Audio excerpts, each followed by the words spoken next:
Пассажир легкового автомобиля погиб. Двое человек пострадали в результате дорожно-транспортного происшествия. От сильного удара ПАЗ перевернулся. К счастью, внутри салона пассажиров не было. Сам водитель, со слов очевидцев, находится в шоковом состоянии. От госпитализации отказался. На расстоянии около 10 метров от места столкновения лежит покореженная легковушка. Автомобиль марки Mazda Tenza буквально смят. Половина кузова праворульной иномарки разбита вдребезги. Видно, что удар пришелся как раз на пассажирское кресло. Осколки стекла, детали кузова валяются в радиусе 100 метров.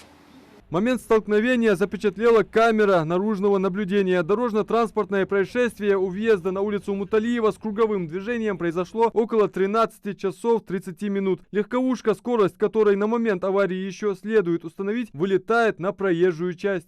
Около 13 часов 30 минут на автодороге Назрань-Магаз было совершено дорожно-транспортное происшествие, от чего есть погибший, к сожалению, пострадавший.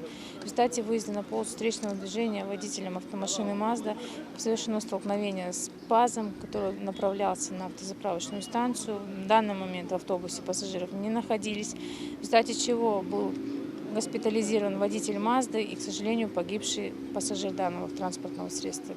По предварительным данным, это нарушение выезда на полосу встречного движения, в результате чего, к сожалению, есть такие страшные последствия. Водитель легкового авто марки Mazda госпитализирован в Ингушскую республиканскую больницу. Его уже обследовали травматолог, нейрохирург. Со слов врачей, пострадавший находится в состоянии средней степени тяжести. Сегодня к нам в травматологический пункт поступил из-под дорожно-транспортного происшествия Албаков Ислам Магомедович 95 года, который после аварии.